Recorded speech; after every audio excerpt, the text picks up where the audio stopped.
Hola, muy buenos días, tardes o noches cuando ustedes estén viendo este video. Pues bueno, vamos a empezar un tema muy importante y una forma de que ustedes puedan conocer este tipo de delitos que generalmente oímos en los medios de comunicación, pero son delitos muy complejos. El lavado de dinero es muy complejo y tiene todo un sistema en el cual se desarrolla este tipo penal, que es enriquecimiento ilícito y recursos de procedencia ilícita. Generalmente, no solamente conforme al artículo 19 constitucional, que en su segundo párrafo dice los delitos de prisión preventiva oficiosa, nos ayuda a entender un poquito este tema de lavado de dinero y tema relacionado también con la delincuencia organizada. Bueno, esto es importante conocer no solamente el aspecto del tipo penal, sino lo que conlleva un análisis más profundo de este tema de lo que es el lavado de dinero. En otros países se llaman blanqueo de capitales, etcétera. Entonces, pues debemos nosotros como abogados y los que se dedican a ser abogados penalistas, ver el origen y entender desde un amplio espectro la cuestión del derecho de este tipo penal. Por eso esta presentación que les estoy, están observando, nos va a llamar lo que es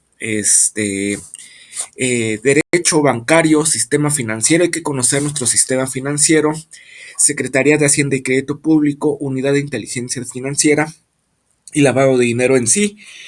Pero aparte vemos unos temas fiscales, etcétera. Bueno, esta la voy a dividir en dos o tres partes. La primera parte vamos a ver lo que es el derecho bancario y el sistema financiero. ¿Por qué lo voy a dividir en tres partes? Porque debemos de tener una visión más amplia, más técnica de este sistema. Y vamos a iniciar. ¿Qué es el derecho bancario y el derecho bursátil? Bueno, eh, como mero de introducción, la actividad bancaria afecta a la vida social desde la perspectiva, desde la economía, perdón, desde la economía doméstica hasta la economía de Estado, desde el ahorro familiar hasta el financiamiento de grandes empresas, lo cual está conectando con la actividad bancaria. Los problemas monetarios, los de tipos de cambio, flujos de capitales y fuentes de financiamiento. Y esa es una fuente de financiamiento. El lavado de dinero puede llegar a ser una fuente de financiamiento. Y vamos a ver porque el crimen organizado, la delincuencia organizada, también crea economía. Y vamos a ver que es esta una parte importante de la economía del crimen. Pero necesitamos primero entender el sistema financiero en sí. Y el derecho financiero o el derecho bancario es el derecho en el cual las empresas bancarias, o sea, los bancos, instituciones de crédito, financieras de crédito, eh, realizan en masa la intervención de operaciones de crédito. Niegan la autonomía del derecho bancario, circundando el derecho mercantil, y no, el derecho bancario está desarrollado su propia forma, es independiente del derecho mercantil, pues menciona que el derecho bancario es el derecho de las empresas y este a su vez la esencia del derecho mercantil, según Joaquín Rodríguez Rodríguez. Como definición podemos decir que es el conjunto de normas jurídicas reguladas en las relaciones entre particulares y entre autoridades nacidas del ejercicio de la actividad crediticia y bancaria o asimiladas a estas y aquellas en cuanto a su disciplina jurídica y la evolución administrativa. De Miguel Acosta Romero. El carácter del derecho bancario es la forma integrante del derecho financiero en el cual define un conjunto de normas jurídicas en el derecho público, privado y social que regula la prestación de servicios de banca y crédito, la autorización y constitución y funcionamiento, operación, fusión, incisión, disolución y liquidación de los medios intermediarios financieros bancarios. como así la protección de las leyes, la protección de los intereses del público, delimitando las funciones y facultades en la materia bancaria que atribuyen a las autoridades financieras mexicanas en específico. En resumen, su naturaleza jurídica es de ambos ámbitos, derecho público y derecho privado. El Estado revisa y autoriza y revoca a partir de las normas del derecho bancario, y el derecho privado, las instituciones bancarias y bursátiles constituyen sociedades anónimas y realizan actos de comercio. O sea, estamos hablando que si bien está relacionado con el derecho mercantil, pero también es de derecho público, porque instituciones como la Secretaría de Hacienda y Crédito Público, la Comisión Nacional Bancaria de Valores, tienen la Comisión de Seguros y Fianzas, todos tienen una regulación estatal. El derecho bancario es un conjunto de normas que regulan la constitución de las instituciones de crédito, el funcionamiento de las instituciones de crédito, las operaciones que realiza, los mecanismos de protección de los intereses del público. La autonomía del derecho bancario, según Guillermo Cabanelas, es la rama del derecho, será autónoma siempre y cuando que tenga una autonomía legislativa, tiene una autonomía legislativa, tiene una autonomía científica, una didáctica y una autonomía jurisprudencial. Las fuentes del derecho bancario, pues son las fuentes del derecho, son los medios que pueden generar o producen las normas jurídicas, pueden ser primarias o secundarias, pero en ambos casos son fuentes formales. Rodríguez y Rodríguez menciona que las fuentes del derecho bancario son las formas concretas que asume el derecho objetivo vigente de un tiempo y en un país dados, en los que se realicen la ley y la costumbre. Las fuentes del derecho bancario primaria constituyen la legislación especializada. Tenemos la Ley General de Instituciones de Crédito, tenemos la Ley de Seguros y Fianzas, tenemos la ley de ahorro para de sociedades, entidades financieras, etcétera, etcétera. Ese es el derecho y financiero y bursátil. Tenemos la ley de mercado de valores que generan estas normas jurídicas. También existen fuentes supletorias que son leyes y usos y prácticas, así como la jurisprudencia en materia, de las cuales se concreta la regla jurídica aplicable en no previsto por el legislador y que no pueden ser resueltos mediante la aplicación de una norma primaria. Y bueno, aquí tenemos la clasificación de la materia bursátil y financiera, que son la Ley de Instituciones de Crédito, la Ley de Transparencia de Fomento y Competencia de Crédito Garantizado, la de Uniones de Crédito, la Ley de Organizaciones de Actividades Auxiliares de Crédito, las que regulan las sociedades de información crediticia, las de inversión, la ley de inversión extranjera, la ley de protección de comercio e inversión de normas extranjeras que contravengan el derecho internacional, la ley de sociedades de inversión, las de moneda, pues la ley de Casa de Moneda de México, la ley de Banco de México y la de valores, que es la Comisión Nacional Bancaria y de Valores y la ley de Mercado de Valores. En materia financiera, de protección y defensa de los usuarios financieros, la ley del Banco de México, la ley orgánica nacional financiera, del Banco de Ahorro Nacional y Servicios Financieros, la ley orgánica de manobras o servicios públicos, que esas, algunas ya están derogadas, la ley de agrupaciones financieras, la de transparencia y ordenamientos de los servicios financieros, la ley federal de instituciones de finanzas, de ahorro, pues el sistema de protección al ahorro, el famoso eh, protección al ahorro, el famoso que se ha venido desde 1900, el FUBAPROA, la Ley Orgánica de Ahorro Nacional y Servicios Financieros, Seguros y Hipotecas, la Ley de Instituciones y Sociedades Mutualistas de Seguros, la Ley Orgánica de Sociedades Hipotecarias Federales y de la Ley de Sistema de Pagos. En el marco jurídico a nivel constitucional es el artículo 25 constitucional, 26 y 28, párrafo quinto. Asimismo, el Congreso de la Unión en su artículo 73, fracciones décima, 29 F y la 123, apartado A, fracciones 31, inciso A, punto 22 y apartado B, fracciones, la fracción octava, decimotercera bis. ¿Qué dice el artículo 27? La capacidad de adquirir de dominios de la nación se regirá por las siguientes proporciones y nos vamos a la fracción quinta. Los bancos debidamente autorizados conforme a las leyes de instituciones de crédito podrán tener capitales impuestos sobre sociedades urbanas y rústicas sobre acuerdos con descripciones de dichas leyes, pero no podrán tener la propiedad o administración más bienes raíces que enteren necesarios para su objeto directo. El artículo 28 constitucional dice que tendrá un banco central que será autónomo, aunque el ejercicio de las funciones y de su administración y objeto primordial deberá procurar la estabilidad del poder adquisitivo de la moneda nacional, estableciendo para ello la Rectoría del Desarrollo Nacional, que corresponde a ninguna autoridad, podrá ordenar el trabajo conceder financiamiento.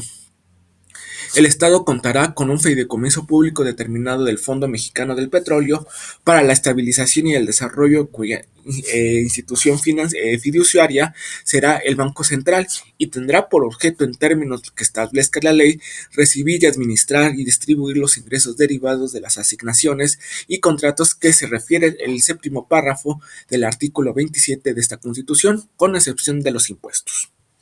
Ahí tenemos una reforma del 20 de diciembre de 2013. El mismo 28 en su sexto párrafo se no constituyen monopolio de funciones del Estado que ejerzan de manera exclusiva a través del Banco Central las estrategias de acuñación, moneda y emisión de billetes.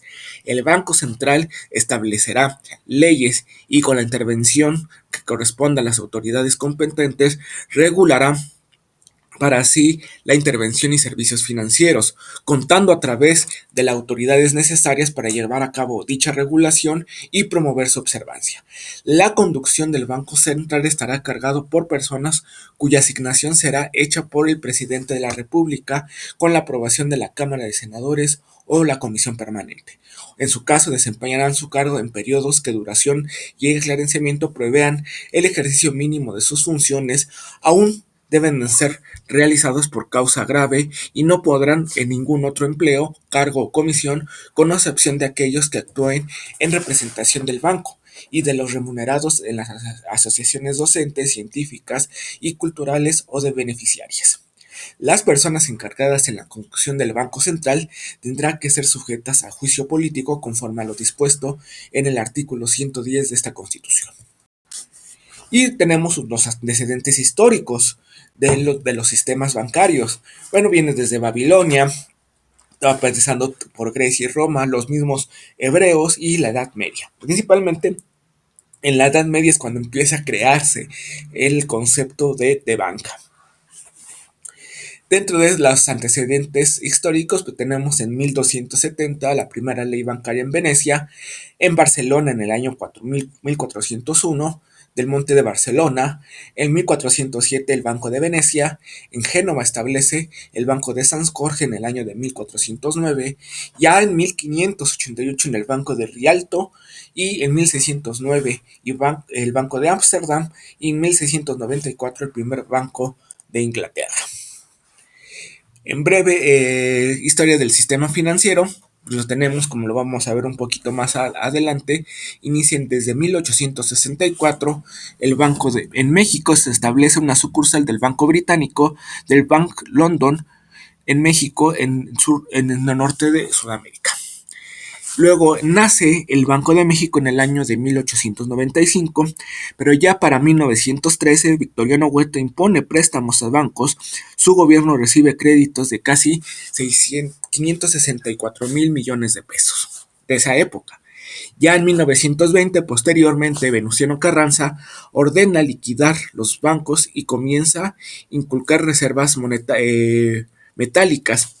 Ya en la década del año 25 del, del siglo XX se funda el Banco de México. Y en el año ya de 1933 se aseguran los estratos del Banco de la Bolsa Mexicana de Valores S.A. Y ya es en la década de los 70 que corresponde legalmente la figura de grupos financieros en México. Bueno, aquí tenemos un poco de la periodización. Ya en el año de 1760 pues, se crea el Banco de Avío de Minas. En el periodo virreinal, en 1774, se creó la cédula real del 2 de junio, una oficina privada del Banco Nacional del Monte de Piedad, de ánimas de don Pedro Romero de Terreros, conde de La Regla. Y ya en el año ya en México independiente, 1824, establece la primera agencia bancaria denominada Barclays Bank de Londres, o sea, que ya habíamos hablado que ya se estaba estableciendo los bancos londinenses británicos en México. En 1830 se promulga la ley que establece el Banco de Avío para el fomento de la industria nacional. En 1837 establece que el Banco Nacional de Amortización de Moneda de Cobre. Ya en el 42 de la década del siglo XIX, mediante el decreto del 23 de septiembre, se extinguió el Banco de Avío.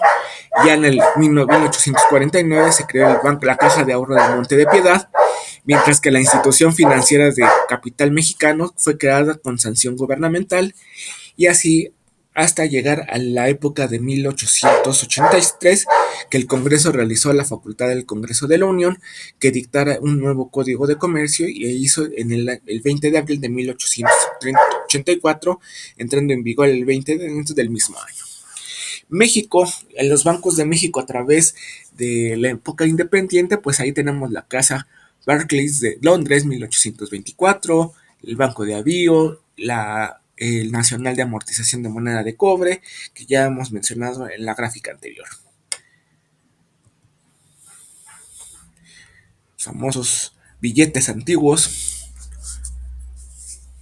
de Banco de Minero de 20 pesos.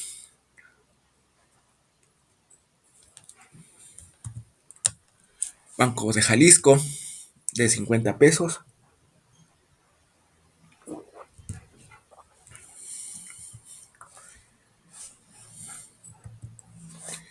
Banco de Zacatecas de 500 pesos.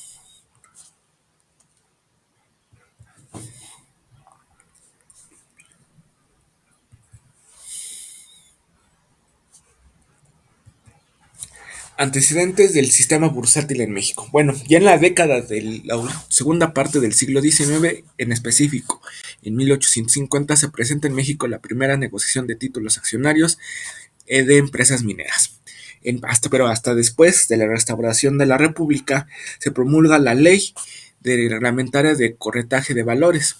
Ya entre la década de los 80 y principios del siglo XX, en las calles de Plateros y Cadena, en el centro de México, atestiguan las reuniones de corredores y empresarios en busca de realizar compraventas de todo tipo de bienes y valores de venta pública en la vía pública. Ya en 1886 se constituye la Bolsa Mercantil de México, y a inicios del siglo XX, en específico 1901, se inaugura el Centro de Operaciones Bursátiles de México SADCB. En 1908 se inaugura la Bolsa Mexicana de Valores, y ya en 1933 se promulga la Ley Reglamentaria de Bolsas y constituye la Bolsa de Valores de México S.A., supervisada por la Comisión Nacional de Valores. Y en la época de 1975 entra en vigor la Ley del Mercado de Valores. Tenemos ahí una evolución.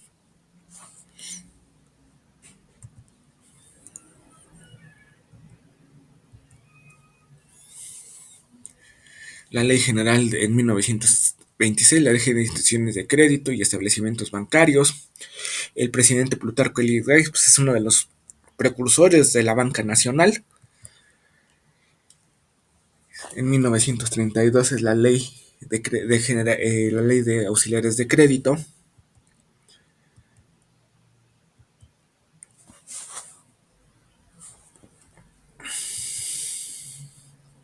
En 1976.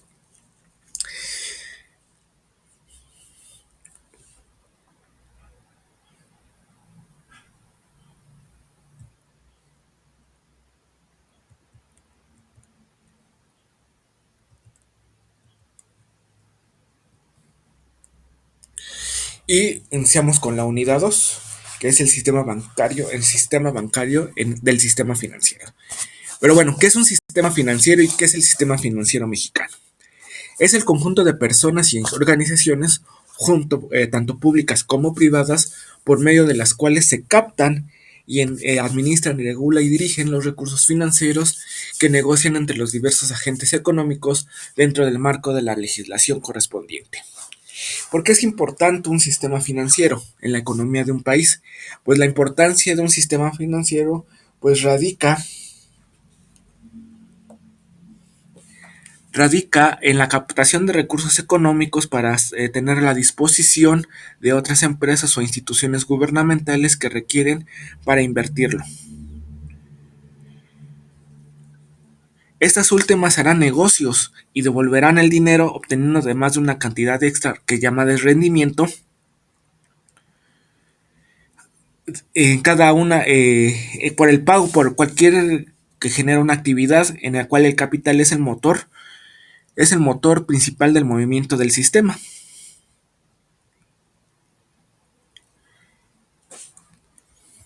La evolución del sistema financiero, bueno, ya habíamos hablado, ya hemos visto en la unidad anterior que se creó la primera institución de crédito prendario en México del Monte de Pilar de Ánimas, asesor del Monte Nacional.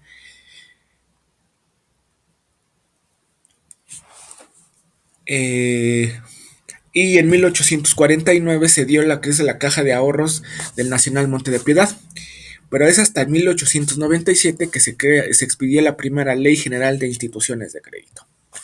Las instituciones de crédito se clasificaron de la siguiente manera: bancos de emisión, la banca comercial, bancos hipotecarios de créditos largos, bancos refraccionarios, créditos a mediado plazo, almacenes generales de depósito.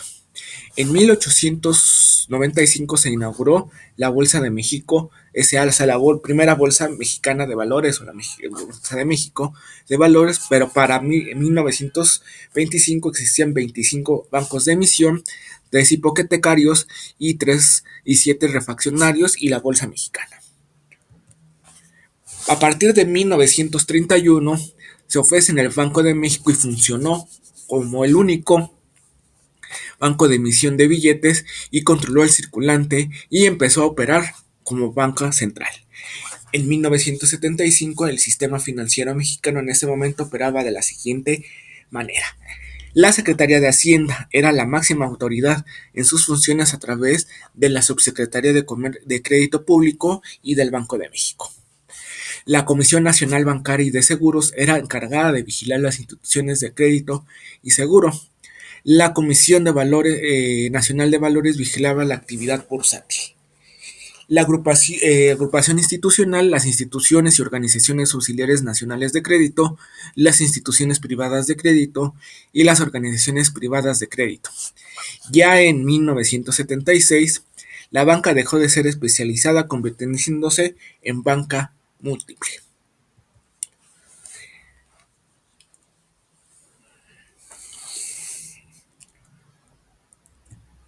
En 1982 se decretó la nacionalización de la banca.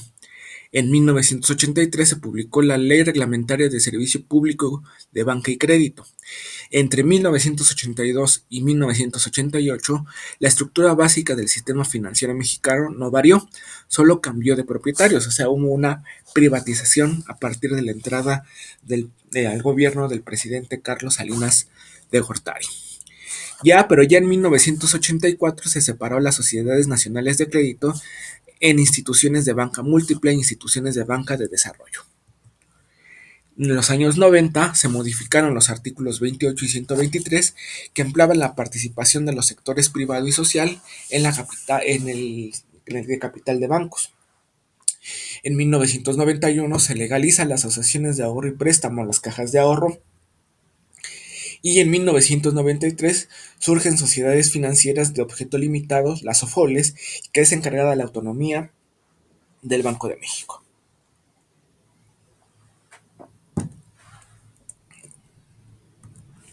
A partir del 1995, con la fuerte crisis financiera que existió en nuestro país, y en 2001, la Ley de Ahorro y Crédito Popular, 2003, Rural por Financiera Rural, y en 2005, la Ley de Mercado de Valores.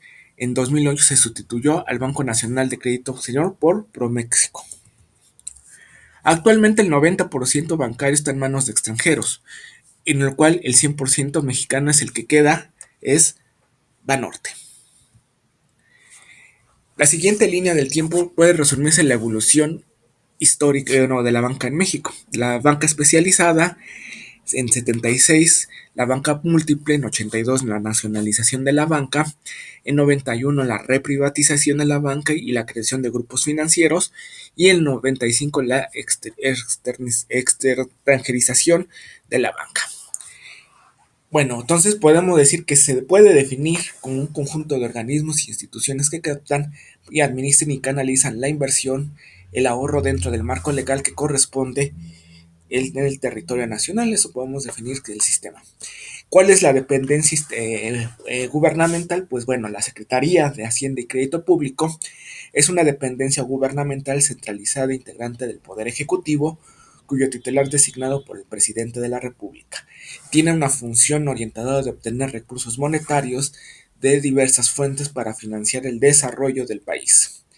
Entre sus principales funciones es realizar o autorizar el uso de crédito público, cobrar impuestos por medio del sistema de administración tributaria, manejar la deuda pública de la federación, proyectar y calcular los presupuestos de egresos y presupuestos de egresos de la federación, del gobierno federal o de la federación, planear y coordinar y evaluar y vigilar el sistema bancario pues, dentro de sus facultades, proyectar y calcular los ingresos de la federación y cuál es el departamento del Distrito Federal, hoy Ciudad de México, antes era quien tenía que controlaba las finanzas de la Ciudad de México, pero ya esa facultad ya fue eliminada, determinar los estímulos fiscales, organizar y dirigir los aduaneros y de inspección, controlar los productos y servicios personales.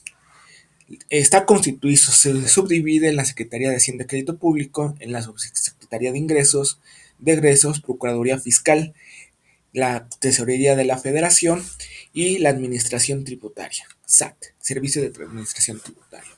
Dentro de sus objetivos clave de la institución es proponer, dirigir y controlar la política económica del gobierno federal en materia financiera, fiscal, gastos, ingresos y deuda pública. Asimismo, se encarga del control de estadísticas, geografía e información para cuidar y consolidar el crecimiento. Asimismo, conjuntamente con la Secretaría de Hacienda y Crédito Público, existen otras 6 instituciones públicas que tienen por objeto la supervisión, la regulación, entidades que forman parte del sistema financiero, así como la protección de servicios financieros.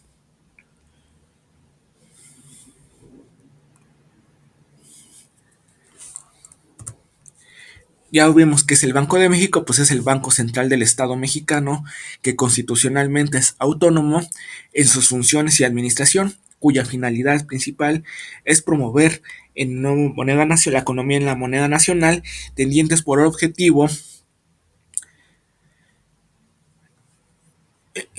procurar la estabilidad del poder adquisitivo de dicha moneda. Adicionalmente, responde a promover el desarrollo sano del sistema financiero y propulsa también el funcionamiento de los sistemas de pagos. Tenemos la Comisión Nacional Bancaria y de Valores, pues es un órgano desconcentrado de la Secretaría de Hacienda y Crédito Público con autonomía técnica y facultades efectivas en los términos de la propia ley. Vamos a analizar más adelante la ley. La Comisión Nacional Bancaria de Valores tiene por objeto supervisar y regular en el ámbito de sus competencias a las entidades financieras a fin de procurar su estabilidad y correcto funcionamiento, así por mantener y fundamentar el desarrollo equilibrado del desarrollo del sistema financiero en su conjunto, en protección del interés público. Tenemos también la Comisión Nacional de Seguros y Fianzas como organismo desconcentrado de la misma Secretaría de Hacienda y Crédito Público, cuyas funciones es la supervisión y vigilancia de las instituciones y de las sociedades mutualistas de seguros, así como demás personas, así como las demás empresas que determinen su propia ley en la materia. Pero los vamos a concentrar principalmente en la Comisión Nacional Bancaria y de Valores. Posteriormente, para ver lo que es el tema del lavado de dinero y lo que es la unidad de inteligencia financiera cómo es todo este bagaje de conocimiento y también en el ámbito internacional, las famosas GIF o famosos convenios que generan sobre esta materia de lavado de dinero. Su misión es supervisar de manera eficiente que opera las situaciones que apeguen dentro del marco normativo previstos en las instituciones, solvencia y estabilidad financiera de las instituciones para garantizar los intereses públicos del usuario, así como promover el sano desarrollo de los sectores como el propósito de extender la cobertura de sus servicios y la mayor parte de las posibilidades de la población. La Comisión Nacional del Sistema de Ahorro para el Retiro, pues es un órgano también administrativo desconcentrado de la Secretaría de Hacienda y Crédito Público, con autonomía técnica y facultades ejecutivas, con competencia funcional propia en los términos de la Ley de Sistemas de Ahorro para el Retiro, tienen como compromiso regular y supervisar la operación adecuada de los participantes de del nuevo sistema de pensiones, así como de proteger los intereses de los trabajadores y asegurando la administración eficiente y transparente de su desarrollo, que favorezcan el retiro digno y el coadyuvante del desarrollo económico. La Comisión Nacional de Protección y Defensa de Usuarios del Servicio Financiero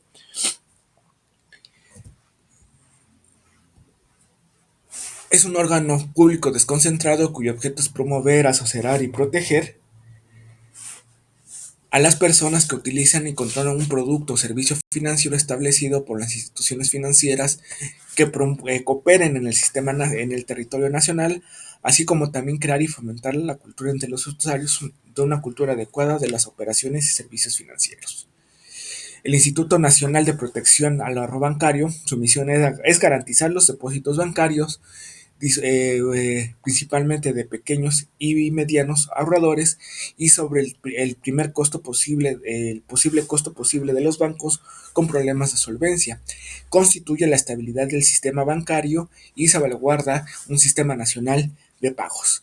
Su visión es reconocer la institución generadora de confianza, líder y promotora de las mejores prácticas de estándares internacionales en materia de seguros de depósito. Y una ley que vamos a ver lo que es importante, la Ley Federal de Prevención y Identificación de Operaciones de recursos de procedencia ilícita. ¿Qué entendemos por lavado de dinero? Bueno, eso va muy relacionado con la Ley Federal de Prevención para prevenir los recursos de procedencia ilícita. Bueno, el lavado de dinero es en nuestro temario que vamos a tener conceptos, antecedentes y procesos. Vamos a ver los aspectos generales de la ley y cómo se comporta la prevención del lavado de dinero. ¿Y quién la va a hacer? La, la unidad de inteligencia financiera, un órgano dependiente del sistema de la Secretaría de Hacienda y Crédito Público. Vamos a dar nomás los primeros aspectos del concepto de lavado de dinero, sus antecedentes y sus características. Hasta ahí llegáramos la primera parte. En posteriores videos estaré subiendo lo que es continuar con el tema de la ley de lavado de antilavado de dinero. Vamos a ver la estructura, un poquito de la estructura de, de, de la UIF y la marco internacional sobre el tema del lavado de dinero. Pues bueno, el lavado de dinero también es conocido como blanqueo de activos, blanqueo de dinero o blanqueo de capitales. Implica una inyección del dinero al sistema formal de la cual provienen fuentes de financiamiento ilícitos. Vamos a ver que esa es una economía criminal. En posteriores videos vamos hablando que es una economía criminal. Pues bueno, el Departamento del Tesoro de los Estados Unidos define el lavado de dinero como aquel en el cual los criminales tratan de disfrazar de manera de la verdadera fuente de sus fondos obtenidos ilegalmente o de ganancias involucradas por algunas actividades que a veces se supone son ilícitas, colocándose físicamente las ganancias criminales en el sistema financiero. Por eso podemos tener esa gran amplitud de esta normatividad, esperar las ganancias, separar las ganancias de actividad criminal de sus orígenes mediante diferentes capas de transacciones financieras y promover las ganancias de un delito a una forma final que proporciona la explicación aparente de la legítima para los fondos obtenidos ilegalmente. La unidad, en este caso en Argentina, pues lo define la unidad de información financiera de Argentina en el año 2004 define que en la Edad Media encontramos un embrión de lavado de dinero, ya que los mercaderes prestamistas medievales convertían sus ganancias convirtiéndolas de la usura a ganancias ilícitas. ¿Qué dice la Real Academia de la Lengua? Define la usura como una ganancia, fruto, utilidad o aumento en la que busca de algo, principalmente cuando es excesivo. Así establecemos el hecho de que en la época surge del cristianismo y cobro excesivo de los intereses era un delito altamente castigado.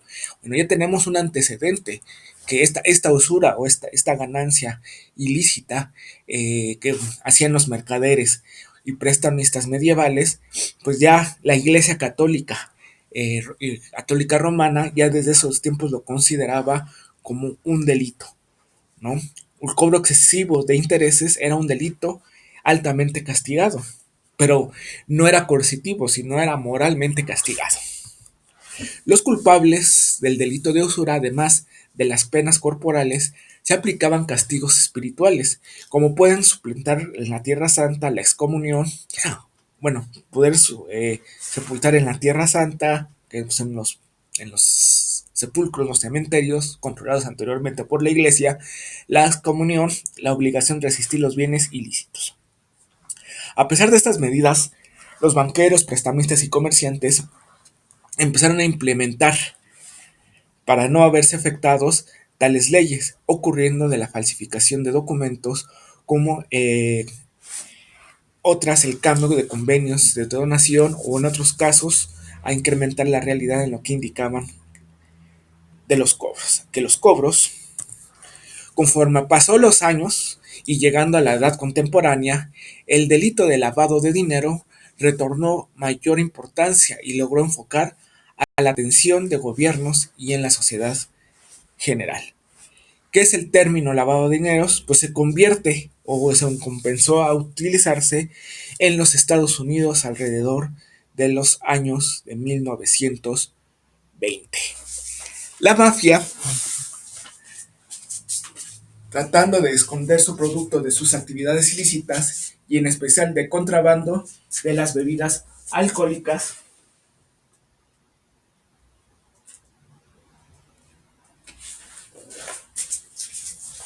fueron una red de lavadores. El término lavado de dinero se utilizó prácticamente a partir de 1920 para incluir las ganancias de la venta ilegal de bebidas alcohólicas al mercado formal, convirtiéndose dichas ganancias en productos en actividades ilícitas y siendo las lavanderías el primer tipo de negocio para estos.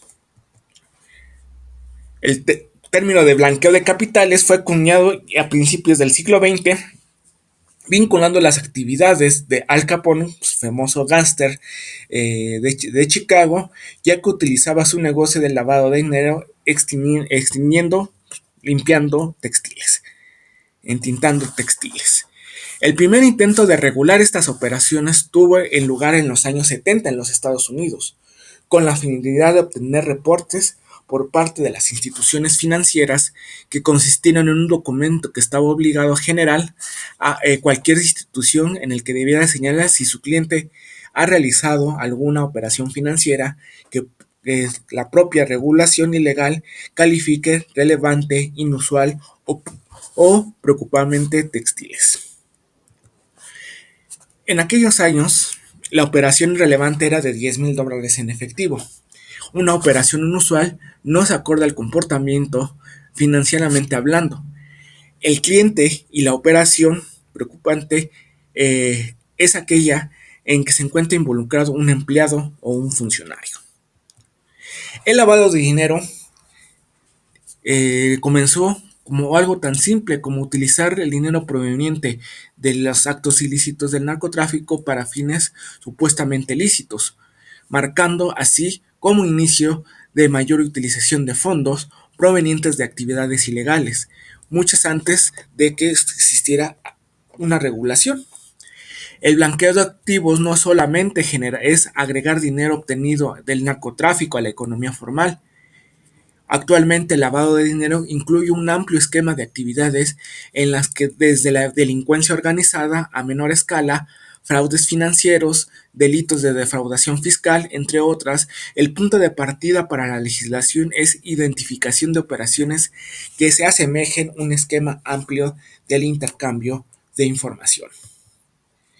Y tenemos el objeto, que con esto estaríamos concluyendo la primera parte de estas charlas, es proteger el objeto de la ley federal de prevenir los recursos de prevenir los recursos de procedencia ilícita, de acuerdo con su artículo 2, es proteger el sistema financiero, la economía nacional, establecida en los procedimientos para prevenir y detectar los actos y operaciones que involucren recursos de procedencia ilícita a través de una coordinación interinstitucional que tenga como fines recabar los elementos útiles para investigar y perseguir delitos de operación con recursos de procedencia ilícita, de los relacionados con estos últimos, las estructuras financieras de las organizaciones delictivas y evitar el uso de recursos para su financiamiento.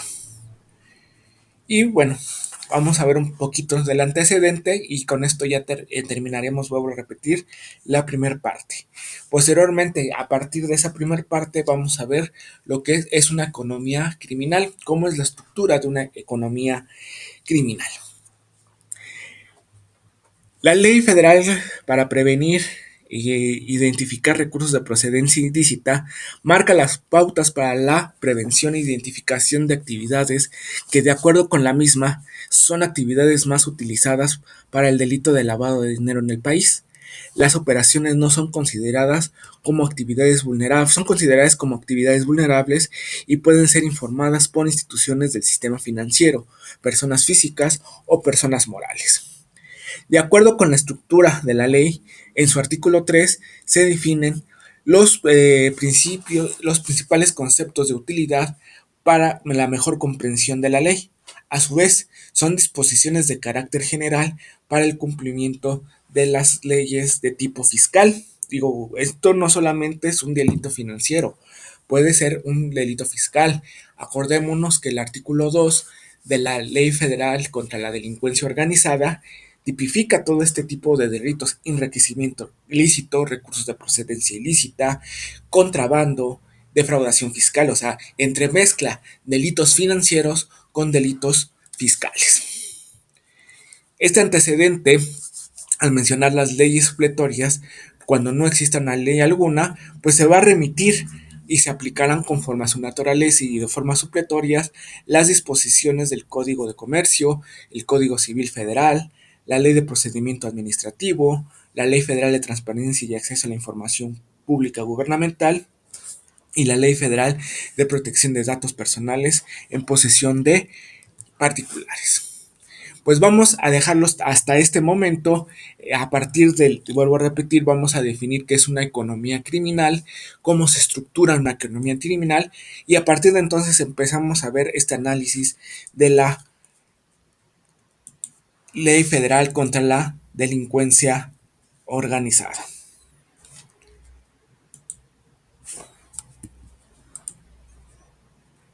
Agradeciendo su atención, estamos viendo en la próxima sesión para continuar con nuestro tema.